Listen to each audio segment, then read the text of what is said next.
السلام عليكم ورحمة الله شيخ صالم. وعليكم السلام ورحمة الله وبركاته.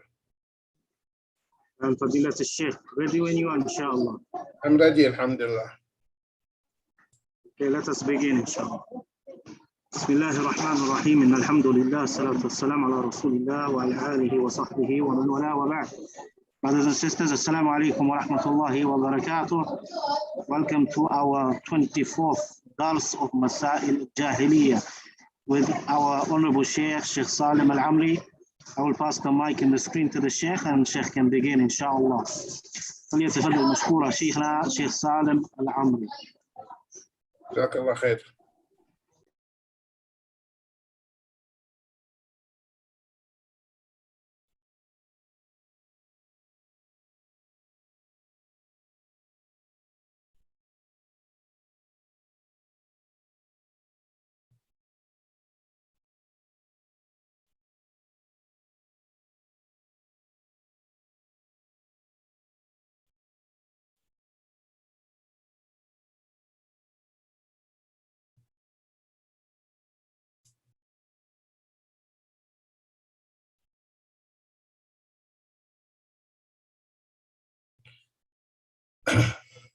بسم الله الرحمن الرحيم.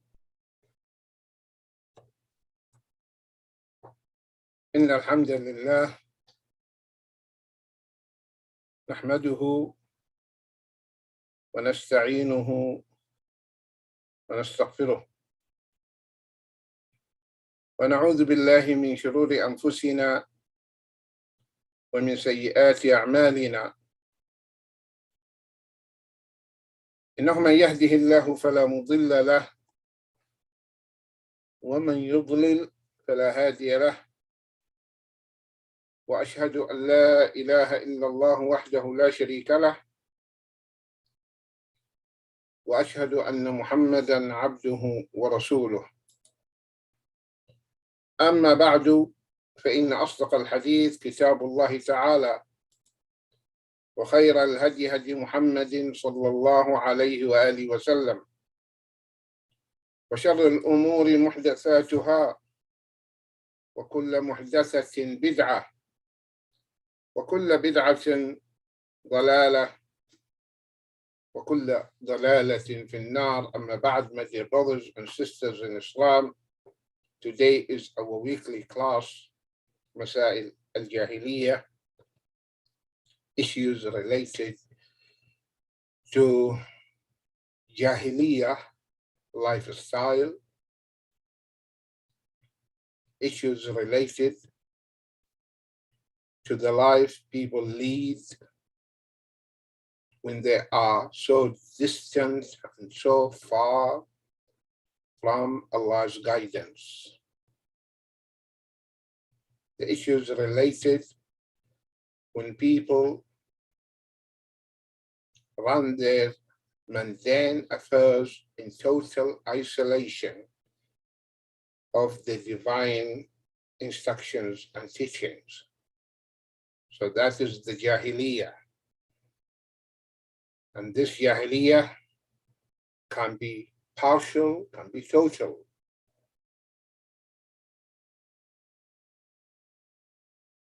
Among the kuffar, it is total Jahiliyya. Among Muslims, it is partial. It could be a Jahiliyya in an individual or a community, but there will never be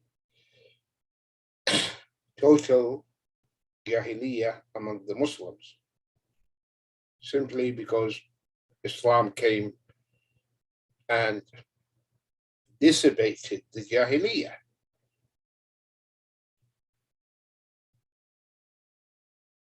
And fought it. But as individuals, as groups, as some communities, there are remnants of Jahiliyya among them. And this varies from person to person, community to community, etc. Okay, so it is wrong to describe the Muslim Ummah as Jahili. That's wrong. or the entire community as Jahili, but there are people who are abiding by Allah's guidance. And there are always the Firqa Najiyah, the safe sect. So we have to keep this in mind.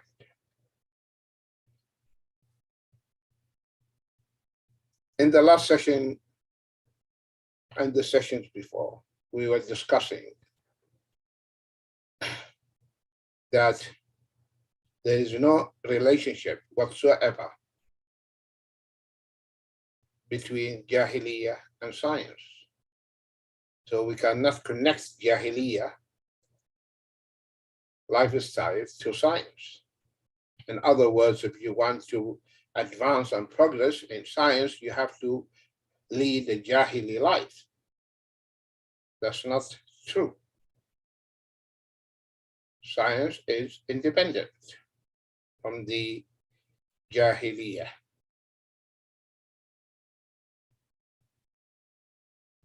And Islam came and liberated mankind from all the shackles and bondages and handcuffs of Jahiliyyah. Islam came to liberate man from all the things that will restrain him and restrict him, the things that will hinder him coming back to his Lord. So all these barriers, Islam knocked them down and liberated man. So Islam liberates you.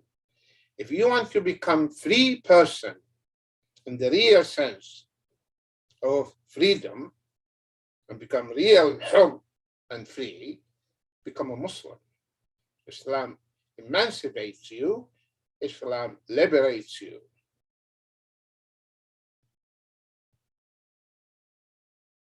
The Arabs before Islam, they were enslaved by the erroneous beliefs, paganism, idolatry, tribalism, all these things. Islam came and removed all these shackles and liberated them and connected them to their creator, not through the idols. So if you want to be a free servant and slave, the only way to set you free of this slavery is to become a Muslim, because then you will be free and you will not be idolizing and worshiping false objects. You will only worship the one who deserves to be worshipped, and that's the one who brought us into being from nothing, and that's Allah Azza wa Jalla. Then Islam gave the Muslim mind liberty and freedom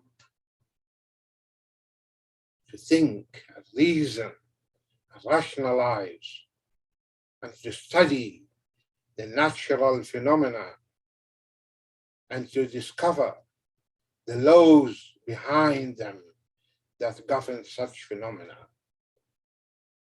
And that we discussed at length.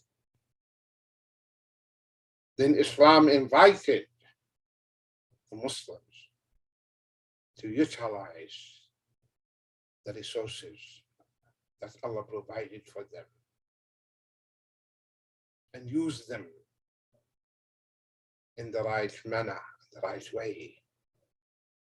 And they should not be extravagant, and they should not waste these resources, and should only use them for their essential needs. But these resources should remain for generations to come, so we should not deplete them and use them and in an extravagant manner. So today we will proceed, inshallah, in the same vein, in the same way. Allah subhanahu wa ta'ala, my dear brothers and sisters, in Surah Al-Jum'ah, ayah 9 to 10. 9 to 10.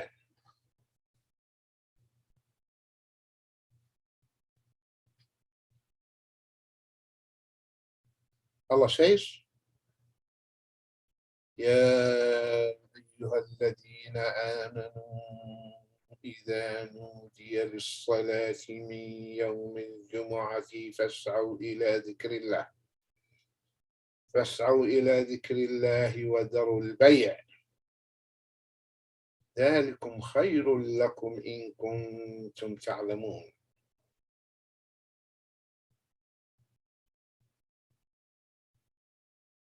فإذا قضيت الصلاة فانتشروا في الأرض وابتغوا من فضل الله واذكروا الله كثيرا لعلكم تفلحون. Let us ponder upon these two verses. يا أيها الذين آمنوا. So let us develop this habit.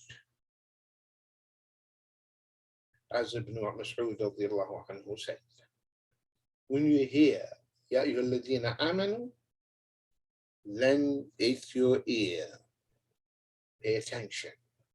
Why?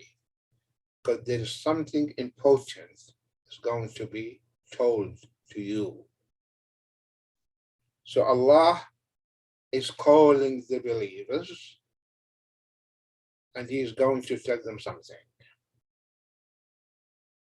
So when you read the Quran, my dear brothers and sisters, and you come across Ya ayyuha alladhina amanu, focus, concentrate. Something important is going to be said.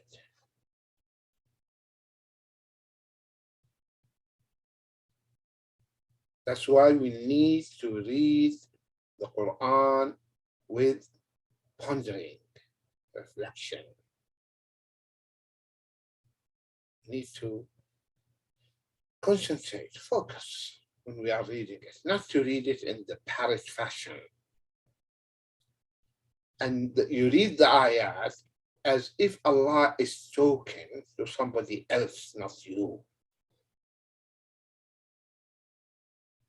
When you read the Quran, Allah talks to you. Ya ayyuha alladhina amanu. So you are from the believers. So He's talking to you. Ya ayyuha alladhina amanu, O you who believe, O believers. إذا نودي للصلاة من يوم الجمعة فاسعوا إلى ذكر الله وذروا البيع. When the call to prayer is made on Friday, then proceed diligently to the remembrance of Allah and leave off your business. That's best for you if only you knew. So Allah is saying, when the call of Friday prayer is made, فَاسْعَوْا, proceed, go forth. And the sa'i is not normal walk. It's more than the normal walk. Like the sa'i between Safa and Marwa. How do you walk between Safa and Marwa? You don't walk slowly. No, you walk as our mother, the mother of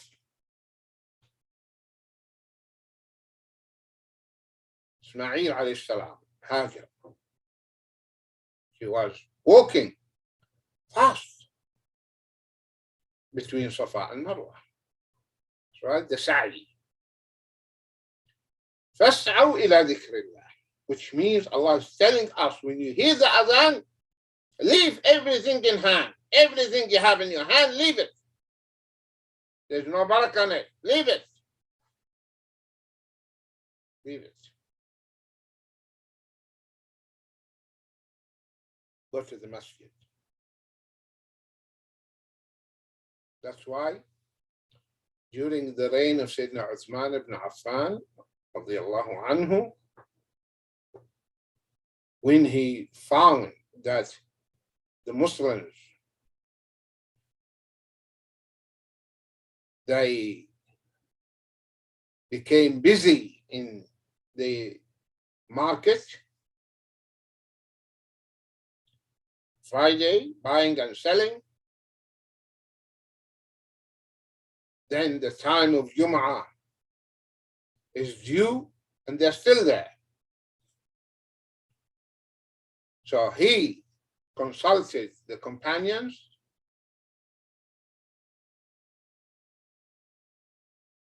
and they agreed that the people in the market, they need to be notified ahead of time, before the time of the Dhuhr, which is Friday, so that they will be able to go to their homes, go to their houses, take a bath, take a shower, and come to the masjid. So he had a house near the market. So he made a man to make adhan there in the souk, in the market, not in the masjid, in the souk. And the purpose of this adhan is to notify the people, because the objective and the purpose of the adhan is notification, to inform the people. That's why if you read in the fiqh, in the hadith, the story of adhan, the Muslims, after they built the masjid, they thought they need something a means of notifying the people for the time of Salah. Some they said, we'll use the trumpet. Said no, but that's non-Muslims are using it. The bell, non-Muslims are using it. So one of the Sahaba, he had a dream, and in the dream, he was told the adhan. And then he related his ru'ya, his dream, to the Prophet ﷺ, said, this is fine.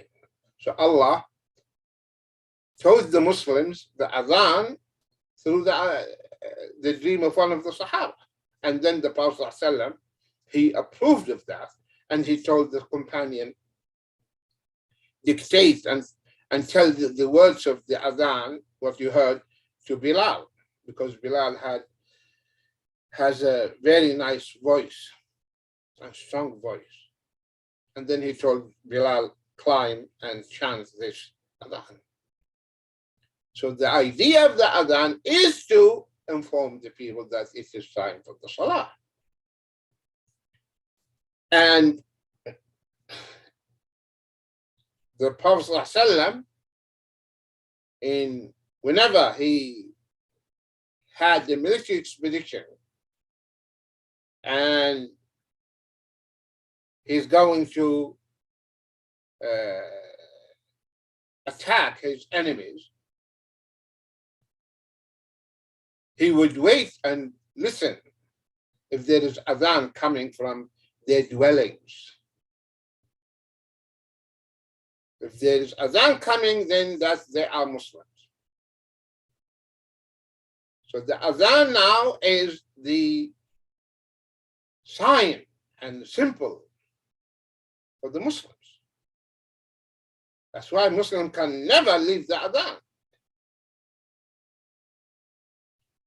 So here Sayyidina Uthman radiallahu ta'ala anhu agreed unanimously, ijma' by the companions. Yes, there is a need, there is a necessity to make adhan in the market so that the people will not miss their Friday prayers, and they will come ahead of time. So the adhan of Jum'ah,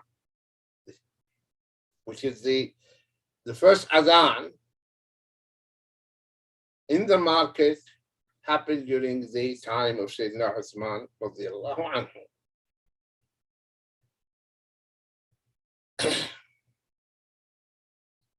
So if Muslims today, they want to maintain this sunnah of the Khulafa Rashideen, then you make the adhan ahead of time, 1 hour. Okay, so in some Muslim countries or some Muslim places, there are 2 adhan on Friday, but the first adhan is 1 hour ahead. So people, they get ready for the salah. Not that the masjid is already packed and then 2 adhan. That this defeats the purpose of the first adhan. Anyway, so Allah is saying, Ya ayyuhalladhina amanu idha nudiya lis-salati min yawm al-jum'ah, or you believe when the call of prayer is made on Friday. فَاسْعَوْا إِلَى ذِكْرِ اللَّهِ. So then proceed and go إِلَى ذِكْرِ اللَّهِ, to the remembrance of Allah. Of course, the dhikr Allah here is the salah. Come to the salah and mention the part and meant the whole. Remember this? Sometimes you mention the part and you mean the whole, and sometimes you mention the whole and you mean the part. So, ila dhikrillah, because the dhikr is part of the salah. The Quran is dhikr. Tasbih is dhikr. It is part of the salah. So, fas'aw ila dhikrillah means here you come to the salah and to the remembrance of Allah subhanahu wa ta'ala. Come to the salah of Friday. وَذَرُوا الْبَيْعَ, and leave, and in the hadith that Rasulullah sallallahu alaihi wasallam in the Hajj in Mina, in Muzdalifah, صلى ولم يسبح. صلى ولم يسبح. If you don't know Arabic and you translate this hadith, literally you will confuse and mislead the people. The hadith says, صلى Rasulullah sallallahu alaihi wasallam in Muzdalifah ولم يسبح. He didn't make tasbih, if you translate it like this. That means he didn't say subhanallah, alhamdulillah, he didn't make tasbih. If you understand the hadith in that way, which is wrong. Lam yusabbih here means he did not pray nafil prayers in Muzdalifah. He just prayed Maghrib and Isha, that's it, and the witr, that's it. No sunan. So here he mentioned the tasbih, which is part of the salah, and he meant the salah. I hope these things you keep in mind. And these things you study in Usul al-Fiqh. فَاسْعَوْا إِلَى ذِكْرِ اللَّهِ وَذَرُوا الْبَيْعَ. So come to the salah, وَذَرُوا الْبَيْعَ, and leave transactions. Leave buying and selling. Leave the business. Every Muslim, men and men? No, men. Because Friday Salah prayer is not obligatory for women. So if a woman has a shop in the market and she is selling, she can continue selling.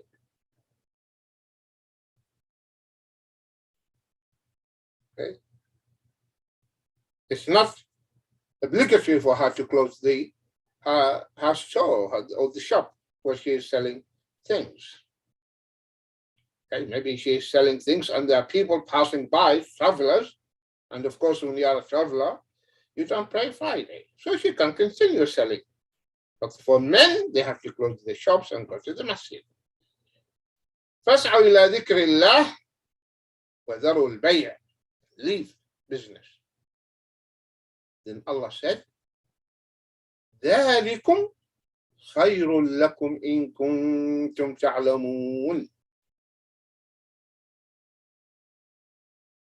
ذلكم, leaving the business and coming to the masjid, is far better for you. That is best for you. خير لكم. That is best for you. إن كنتم تعلمون. If only you knew. Had you known the benefit and the reward you are going to get, you would rush immediately to the salah and to the masjid. You know that the Prophet ﷺ, he said, who comes in the first hour on Friday to the masjid, okay, because the malaika are standing at the gates of the masjid, writing, registering those who come to the masjid. So those who come early, they write their names, and the reward for them is like if you the reward that you will get if you slaughter a camel. Then if you come later, like one who offered a cow, then one who offered a sheep, then one who offered chicken, then one who offered an egg, one who was very, very late. And then the moment the imam climbs the pulpit, the minbar, the malaika, they close their registers, the books, and sit down listening to the khutbah. So you come early to the masjid. And if you come early to the masjid, you can pray as many rak'ahs as you like. 2 rak'ah, 4, 6, 8, 10, carry on. Can carry on praying until the imam climbs the minbar. Then you stop praying. You stop praying. Also, if you come and enter the masjid and the imam already started delivering the sermon, the khutbah, you should not sit down. You should not sit down. You need to pray 2 rak'ahs, 2 units of prayer, lightly. You don't prolong them, and then listen to the khutbah. Because what happens, you see this in the masajid on Friday. He enters the masjid and he sits. The imam is giving the khutbah. When the imam finishes the first part of the khutbah and he sat, in that period, you see many people, they stand up praying. That's wrong. The moment you enter, you should not sit down. The Prophet ﷺ, when one of the companions, Shaykh Salem, entered the masjid and the Prophet ﷺ was giving the khutbah, and he sat down. So the Prophet ﷺ talked to him. Have you prayed? He said, no. He said, get up and pray. Okay. Because it is permissible for the imam to talk to one from among the congregation. And that will not nullify the reward of the one who is from among the congregation, because he's talking to the imam. And you know, in other hadith, a man came, spoke to the Prophet ﷺ, asked the Prophet ﷺ to pray for rain, etc. So, you know, I have to mention these fiqhi issues so that you benefit, inshallah, whenever there is a chance. ذلكم خير لكم إن كنتم تعلمون. كنتم تعلمون. This is the best thing for you, the salah. Then after that, Allah said, the ayah to follow, ayah number 10. Allah subhanahu wa ta'ala said, فَإِذَا قُضِيَتِ الصَّلَاةُ فإذا قضيت الصلاة فانتشروا في الأرض وابتغوا من فضل الله واذكروا الله كثيرا لعلكم تفلحون. لعلكم تفلحون. Once the prayer is over, disperse throughout the land and seek the bounty of Allah and remember Allah often, so you may be successful. So Allah is saying, فَإِذَا قُضِيَتِ الصَّلَاةِ. Now you pray the Friday prayer, and by the day, Friday prayer, there is no sunnah before it. No sunnah before the Friday prayer. The sunnah of Friday after, not before. So when you enter, you pray 2 rak'ahs, that is Tahiyyat al-Masjid. And if you come early, that is nafil. It's not the sunnah of Friday, because there is no sunnah qabliyya before the Friday salah, the fard. The sunnah is after, either 2 rak'ahs or 4 rak'ahs.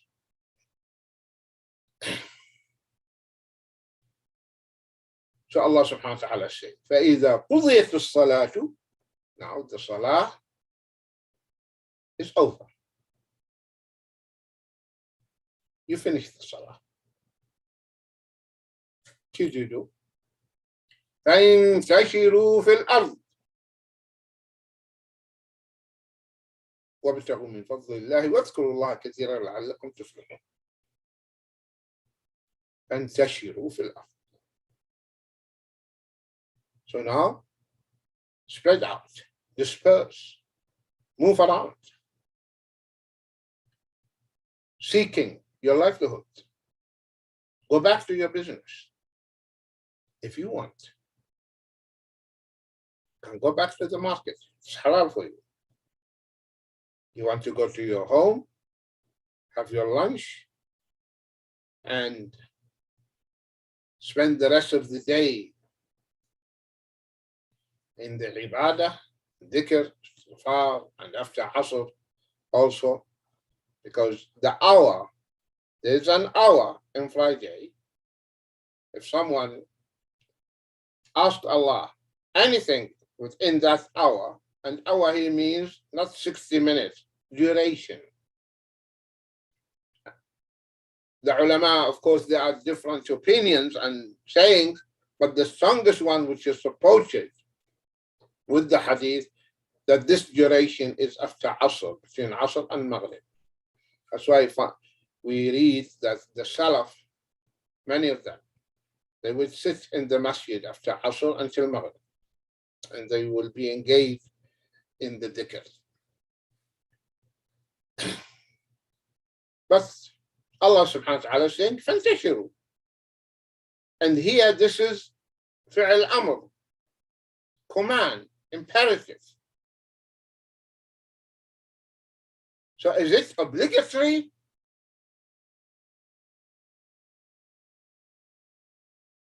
Because Allah is saying, فَانْتَشِرُوا, disperse, go. Is it obligatory that I have to go back to the market? Here in Usul al-Fiqh, they say the imperative of the command, okay, after the prohibition,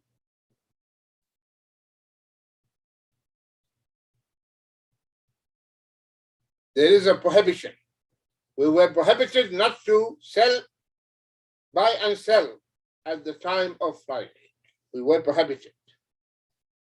Okay. Then permission after that. So the permission after the prohibition, what does it indicate? Does it indicate obligation or permissibility? I repeat. I want you to take note. And now we are not KG1. We are a little bit above that. So that's why we need to develop ourselves. So a command comes, amr, after mana, hadr, after prohibition. Allah prohibited us. Do not sell. Selling at time of the salah is haram. Then permission comes. فانتشروا في الأرض. Now, is this command, which is spread, disperse, does it mean we are obligated to disperse? If we don't go back to the market, if we don't disperse in the earth, seeking our livelihood,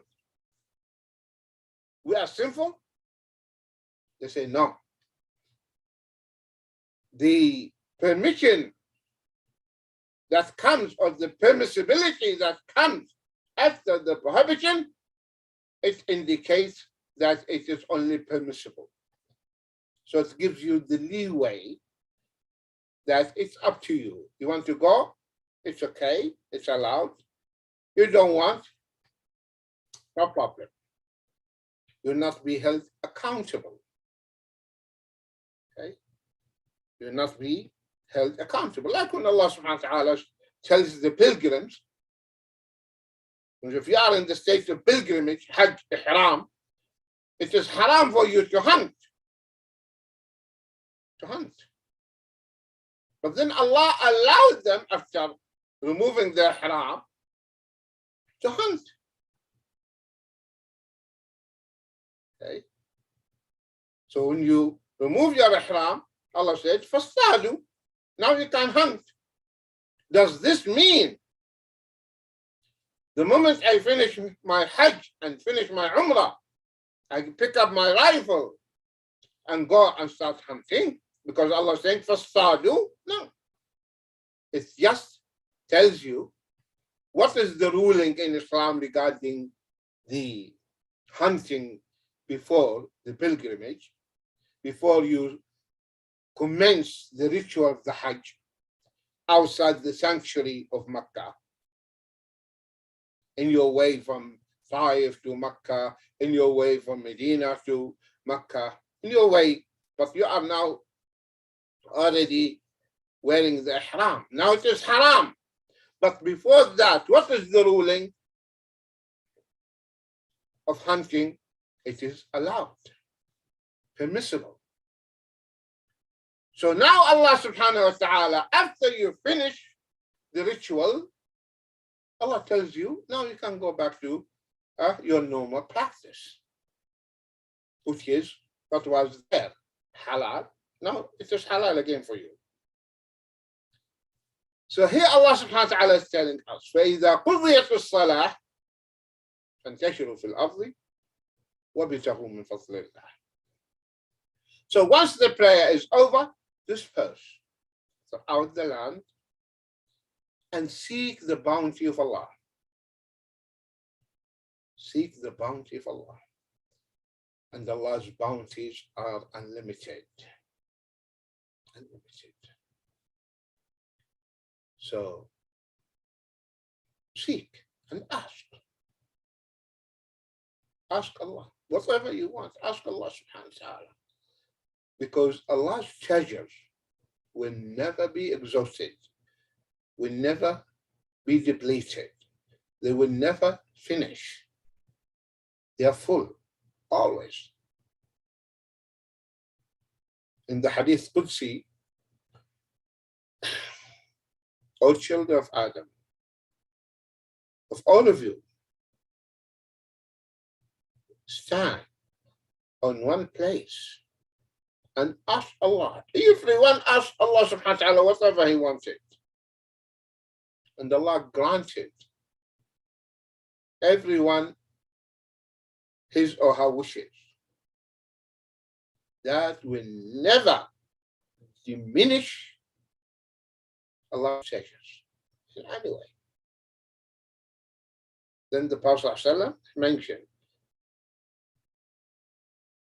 It's just like you take the needle, dip it in the ocean and take it. Did the needle pick anything from the ocean? Did it? The needle, the dipping of the needle, did it affect the amount of the water of the ocean? No, nothing. So Allah, Al-Ghani, okay, the richest, the most rich is Allah subhanahu wa ta'ala. So whatever you want, ask Allah. وَاتَّقُوا مِنْ فَضْلِ اللَّهِ. And Allah loves us to ask Him. Keep begging and crying and ask again.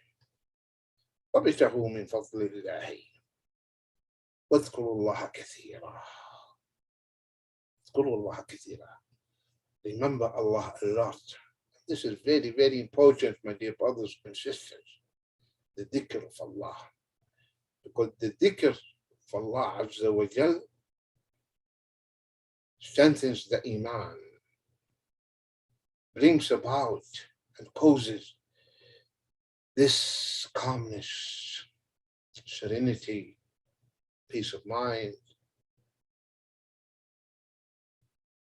in your heart, in your mind, if you are always in the state of dhikr.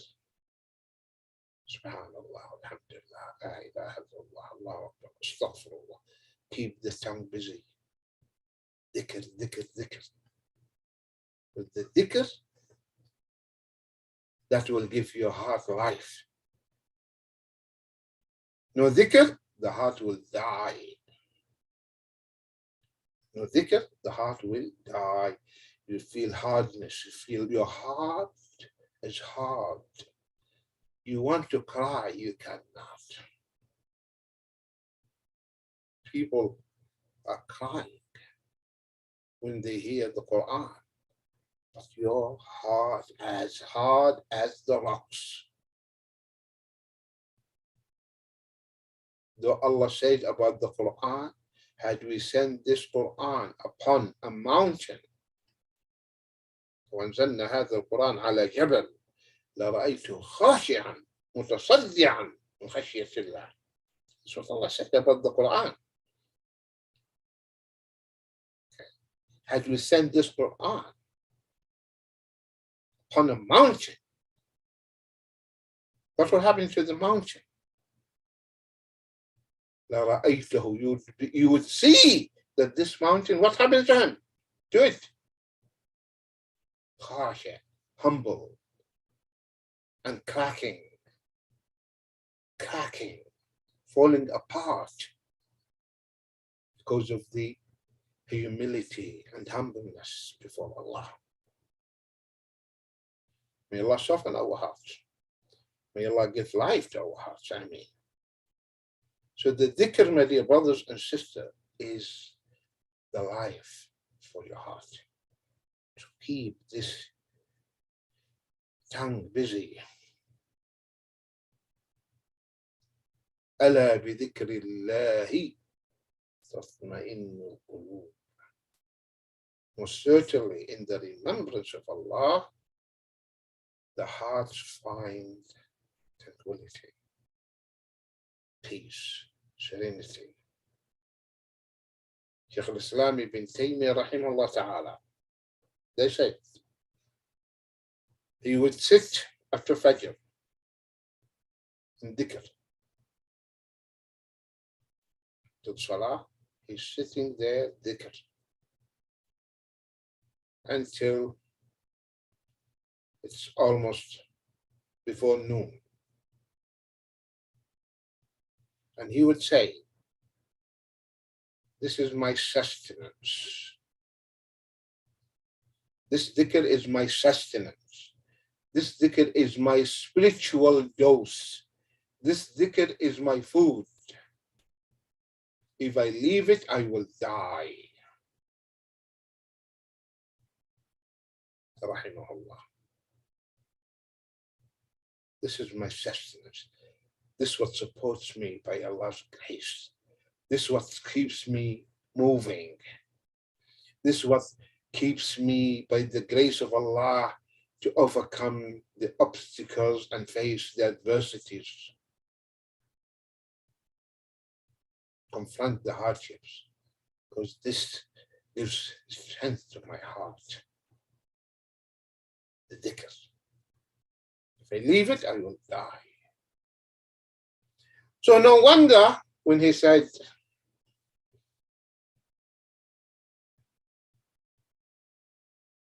ماذا عسى أن يفعل بي أعدائي؟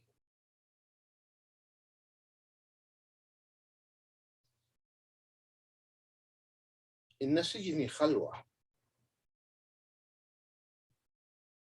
وقتلي شهادة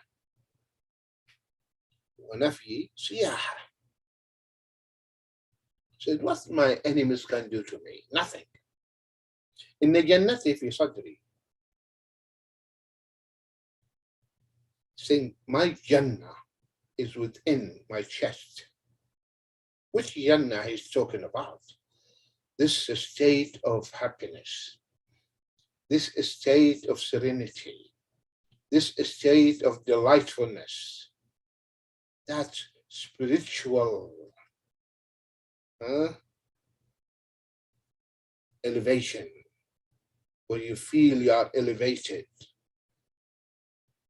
So that's the state he's talking about. That is his Jannah. That's the paradise he's talking about.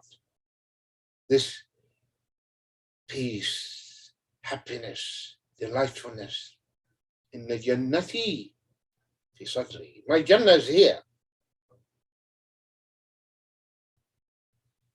In Nasijini khalwa. What my enemies can do to me? Nothing. My enemies can do nothing to me. If they imprison me, in Nasijini khalwa. They imprison me, they put me in jail. Oh, that is a privacy or privacy with my Lord. Then I will have time to communicate and talk and meditate and pray to my Lord. So I have time with my Lord now in this seclusion. Khalwa ma Allah. Nasijini khalwa. That's why he said the real captive, al-asir, man asarahu hawa. The captive, the prisoner of war, is the one that is captured and enslaved by his own whims and desires. That is the one who's a captive. Asir. Because he's now, the hawa, the whims, the desire dominate him and control him. So he's a captive, helpless. That's the real captive. And the one who's the prisoner, the real prisoner, is the one whose tongue is in prison. His tongue is held from making dhikr. His tongue is tied from making dhikr. His tongue is locked within his mouth, and he doesn't move it in remembering Allah. He moves it only to slander and backbite.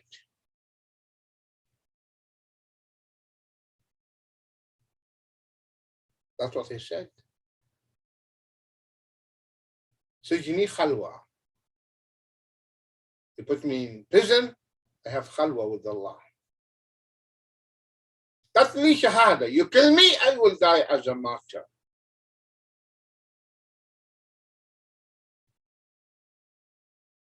You deport me from the country, I am traveling in Allah's land. What can you do to a man like this? Nothing. Rahimahullah ta'ala. He spent all his life in jihad. outside, jihad with the pen, and then jihad with the sword against the enemies. He led the battle of Shaykh, defeated the Tatars.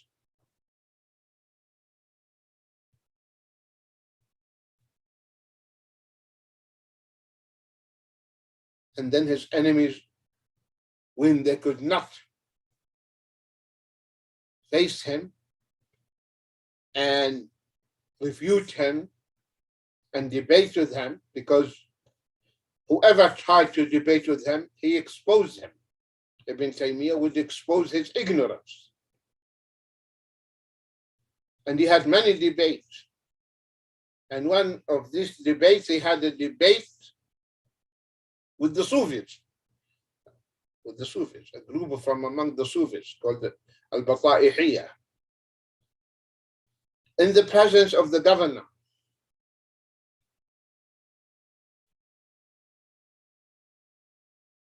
And the head of the Sufis said to Ibn Taymiyyah, we are Allah's awliya, and we entered the fire. We got into the fire, and the fire doesn't burn us.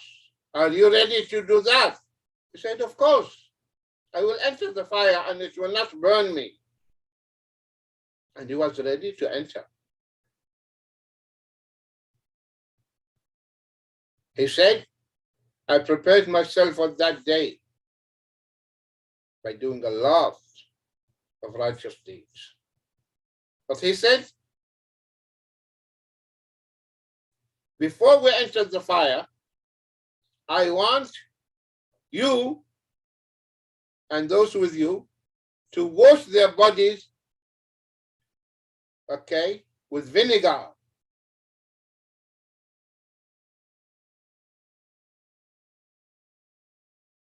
So we will wash your body first by this solution, then we will enter the fire.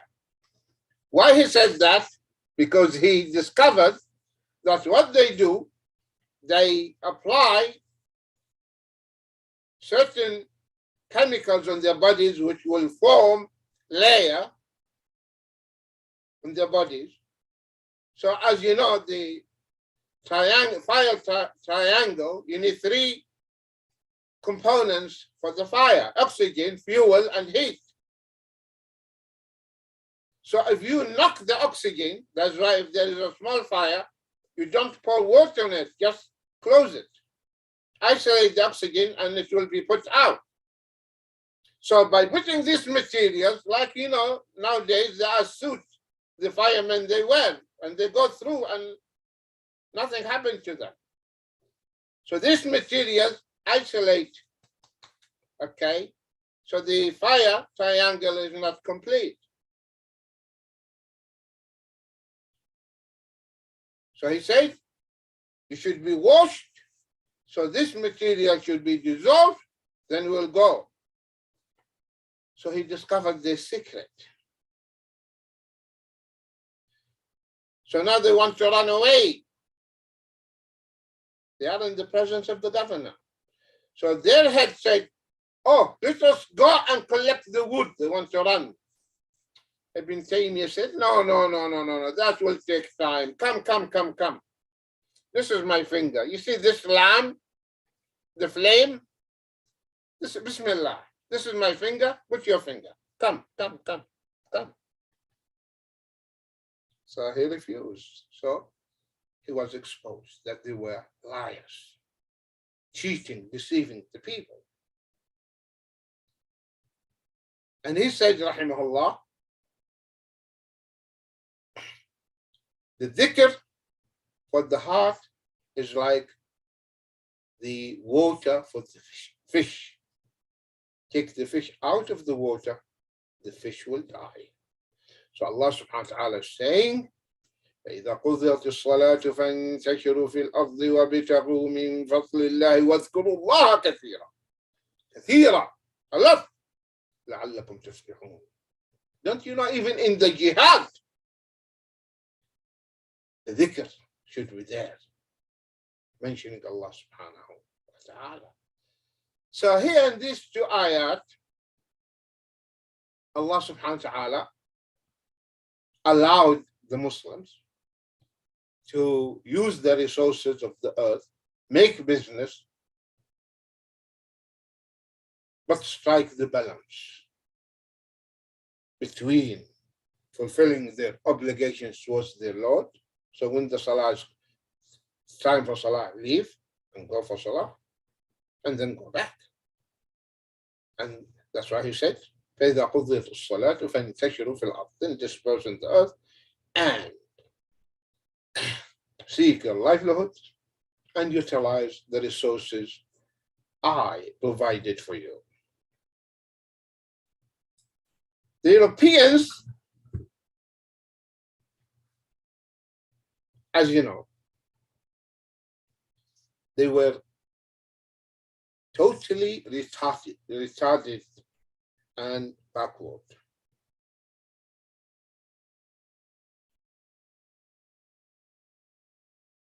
They were living in total darkness, ignorance. They were savage, barbaric. This is a fact.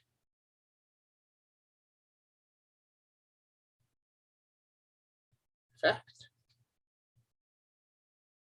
Muslims were ahead of them, civilized, advanced in technology. When Harun al-Rashid, or the Khalifa, sent a clock to Charlemagne. Charlemagne is the king of the Franks, the French. They didn't know, what is this? They thought there is a genie or guinea inside. Didn't know this.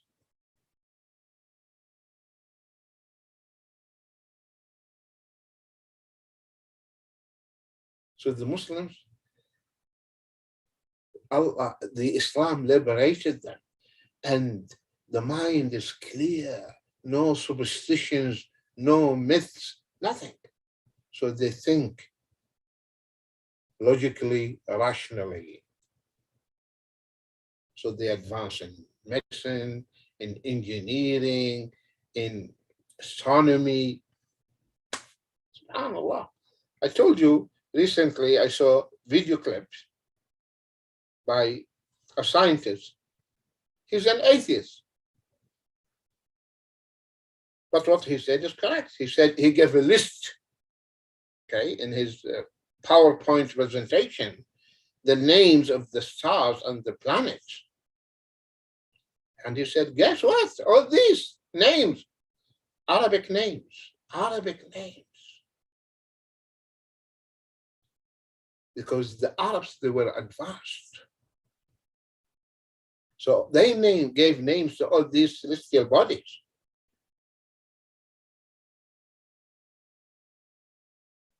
Then he asked the question, then what happened to them, to the Muslims? Yeah, because they started leaving their deen. That's the problem. That's our problem. If we remain following our deen, we would remain leading forerunners. But when we left the deen, the others, they picked up from where our forefathers left, and this is it. Now, they are more advanced than the Muslims in terms of technology.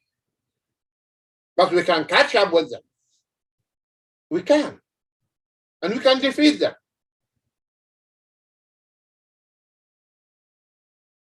If we get together.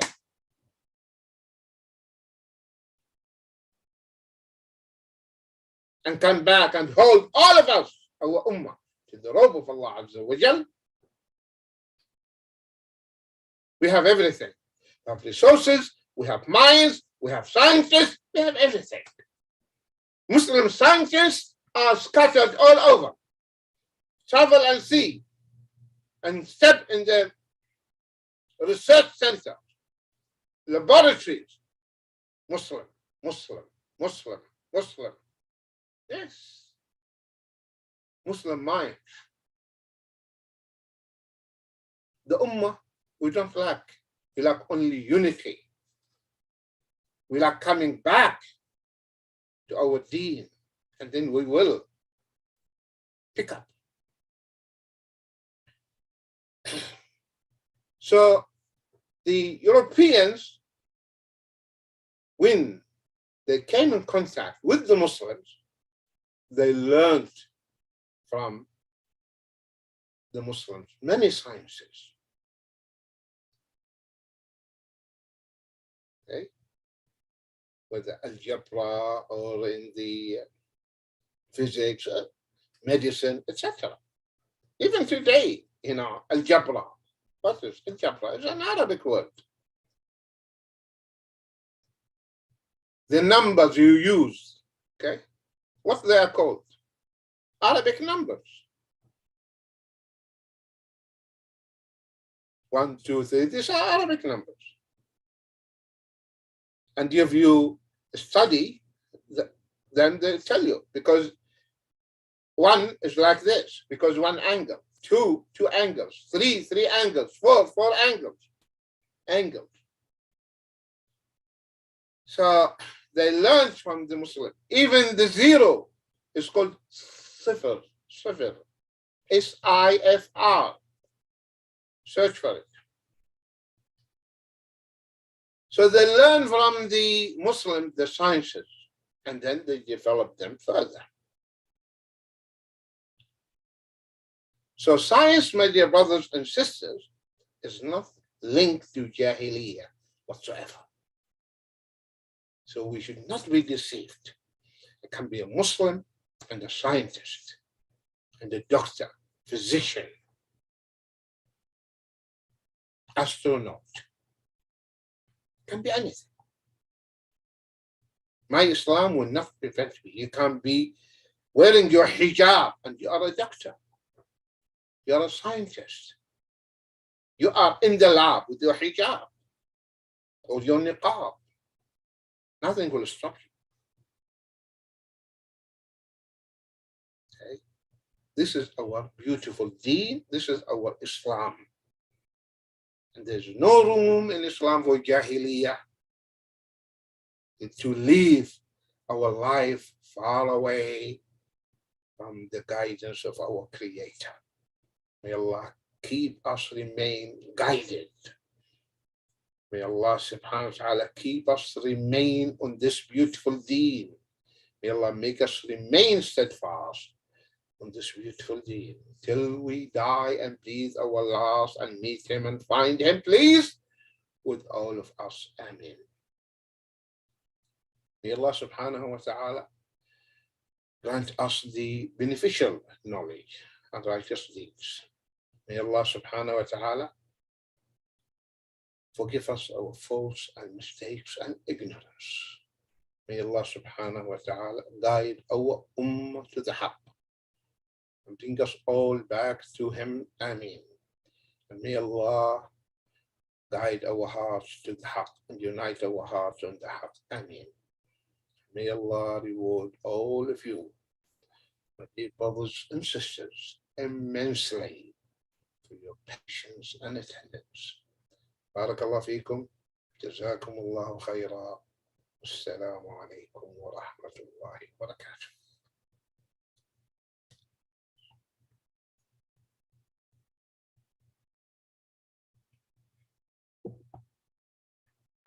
Walaikum salam wa rahmatullahi wa barakatuh. My apologies, the host is unable to make it back in time.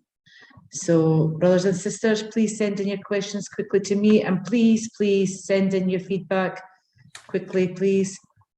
And by Ibn Shaykh Salem, can we take some questions? Yes, inshallah. Okay, bismillah. Assalamu alaikum wa rahmatullahi wa barakatuh. Alaikum salam.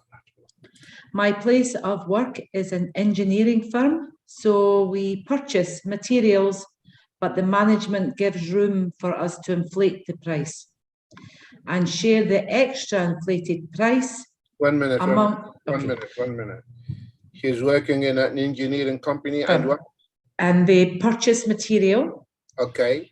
And Bit their by bit. manager, yeah, and their managers give them room to inflate the price. To play. And Give to them inflate room, the price. Yeah. room to pray for the salah. No, to inflate the price of the commodity. To inflate it. Yes, yes. Okay. And then share that inflated price among ourselves in the department. So I want to know if it is allowed for me to consume my own share, or is it haram? So you see in Islam, the business or the trade, whether you are selling services or you are selling commodities, okay, you add a profit for you because you are not doing it free for the people, but it should be reasonable, not exorbitant rates. So to invent ways to raise the prices and to such a level that you burden or overburden the buyer, no, because that can fall into something called hoarding or called the monopoly and whatever you want to call it. So any person, any Muslim who is in a business has to be honest, okay, and should follow the ethics. There's something they teach you, ethics, and you have to abide by these ethics and ethical values. Now to kiss goodbye to the ethics and just think of how to increase your profit, even if it is this transaction or this methodology is unethical. So for a Muslim, he should not do that. Okay. And if you are in this firm and they are not Muslims and it is you are just an employee, so don't take this money that comes from these things which they give to the employers.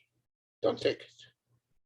Okay, take just what your salary, or if you are, for example, a salesperson. Okay, so you and they tell you that you have this percentage of whatever you sell, and you are selling with, reasonable prices, then that's providing that the items or the commodities you sell or the services you are offering are halal.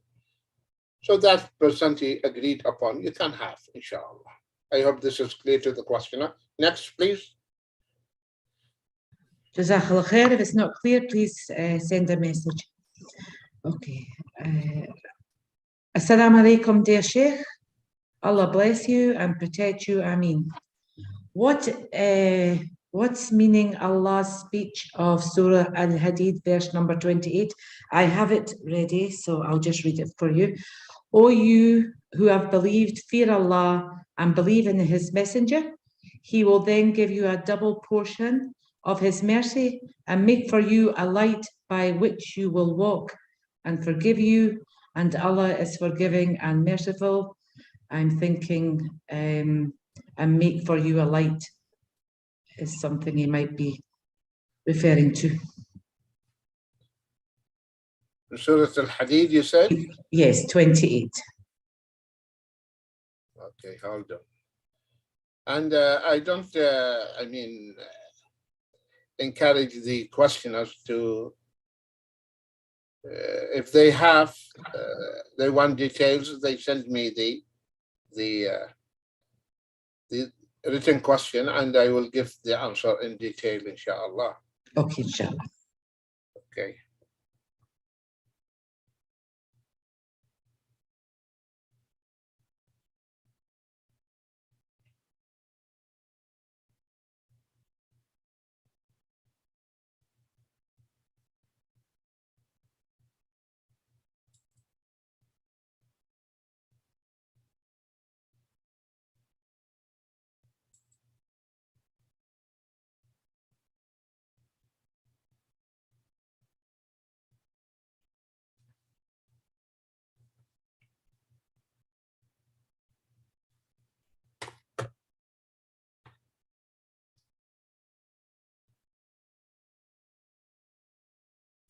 Just forward the question to me, please. So we don't want to keep searching. Okay, inshallah. Okay.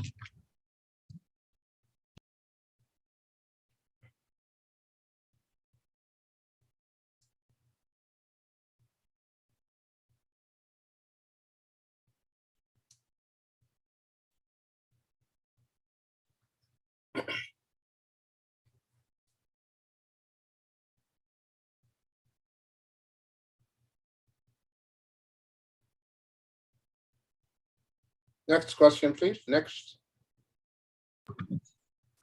Salam alaikum, Sheikh. We work as a designer to make educational content for students.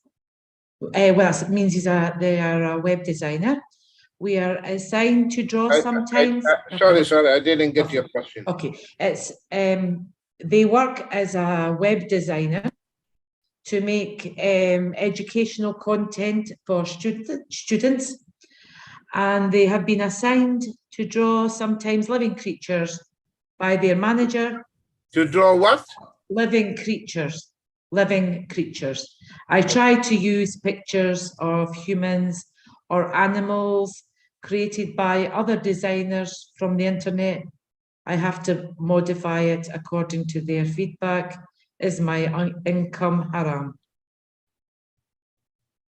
If you are drawing pictures and these pictures, they resemble the real creatures,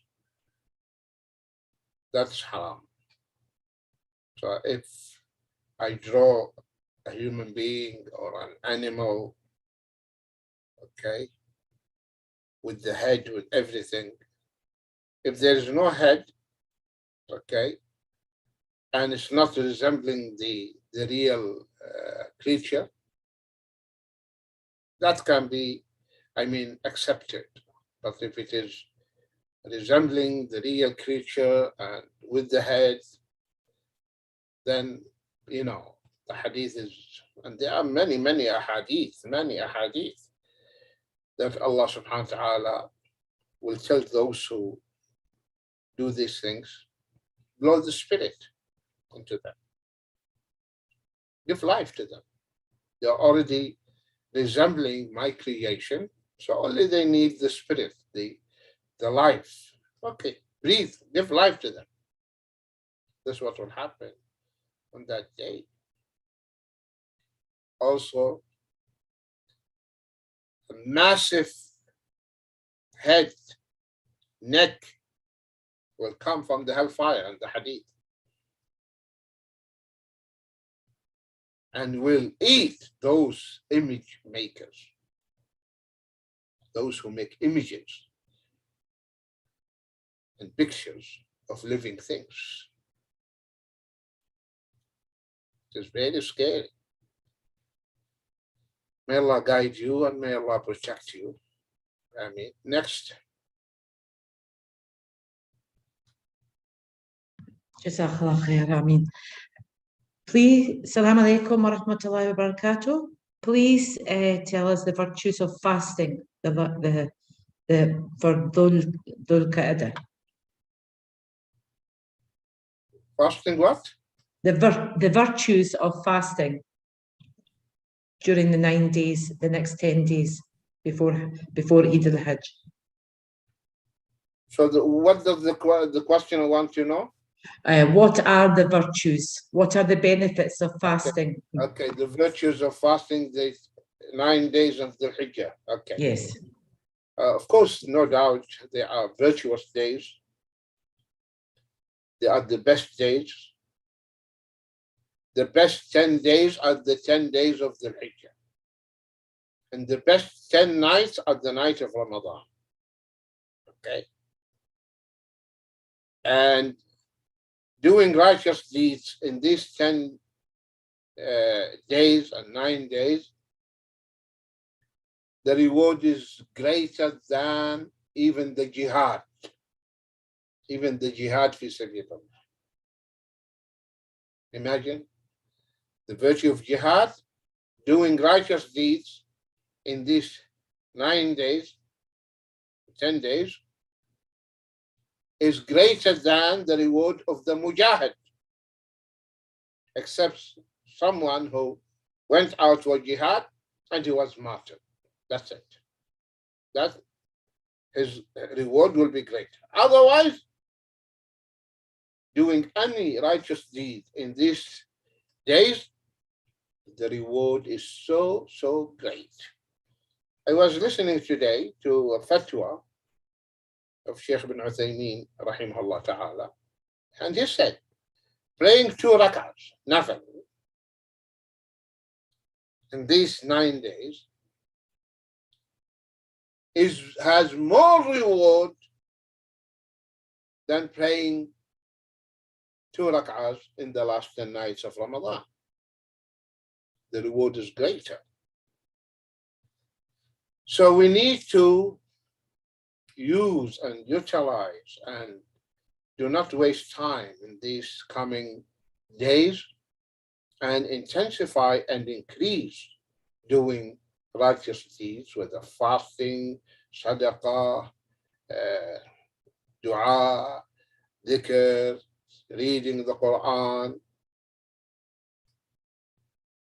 Diversify, do as many good deeds as you can. This is a season for us, okay? So you can make business with Allah subhanahu wa ta'ala. So you can fast. If you can afford fasting, if you have time. If not, at least fast the day of Arafah, at least. Also in these days of the Hijjah, those who are financially able, they should offer the sacrifice, the qurbani. Okay. Should not miss it. If you are able to buy this sheep, because the strongest opinion regarding the ruling of the qurbani or the udhiyah is the madhab of Imam Abu Hanifa rahimahullah, that it is wajib, it is fard, obligatory. Though the Jumhur consider it sunnah, but Imam Abu Hanifa saying no, it is wajib, which is the most authentic opinion, but based on the hadith of the Prophet sallallahu alaihi wasallam. من كان ذو سعة على أن يضحي ولم يضحي فلا يقربن مصلانا, which means the one who's able to offer the sacrifice of to buy the qurbani, and he didn't do that, then he should not come to our salah. He should not come to our salah. So the Prophet sallallahu alaihi wasallam, he deprived him of attending the salah. Okay. So don't treat it lightly. If you can, financially, it's only 1 sheep for the entire family, or 1 goat for the entire family. Of course, if it is a sheep, ram, the Prophet ﷺ, he slaughtered 2 rams, castrated, and he said, this is for me and my family, and this is for those who are unable from among my ummah.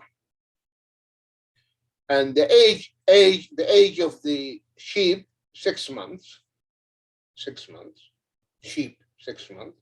The goat, 1 year. Camel, 5 years. Cow, 2 years and above. For a camel, for 7 families or 7 persons, the cow also the same thing. And the udhiyah or the qurbani should be free from weakness, physical weakness, from defects like blindness, or if the horn is broken more than 2/3, or the ear is slit, or the ear is cut, it should be perfect, and it should be fat. Okay, and we slaughter the qurbani after the salah, not before, after the salah. And you eat from it. Okay, because when you go to the Eid on the Hijjah, we go fasting. And when we come back, we slaughter the qurbani and cook part of the meat and break our fast.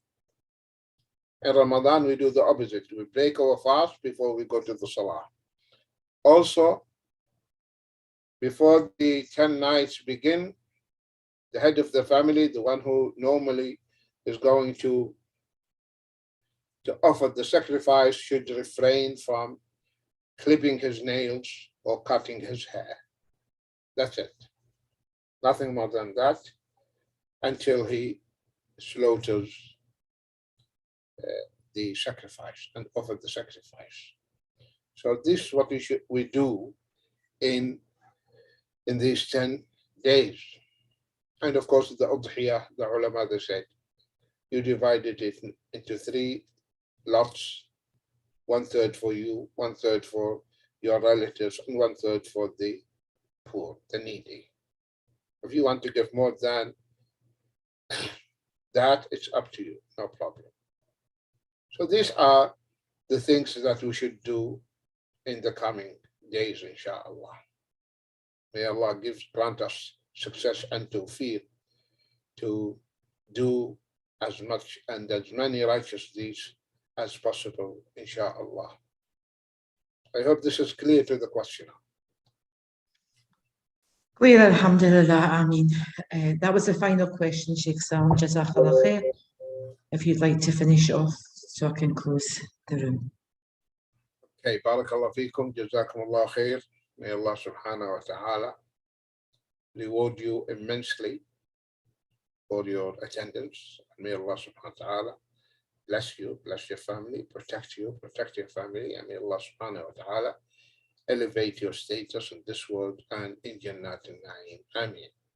And may Allah Azza wa Jal keep us remain steadfast in this beautiful deen. May Allah guide our ummah to the haqq, and may Allah unite our hearts in the haqq. And may Allah forgive us our faults and mistakes and ignorance. Until we meet, inshallah, in the coming session, I leave you in Allah's company and protection. بحفظ الله ورعايته. السلام عليكم ورحمة الله وبركاته.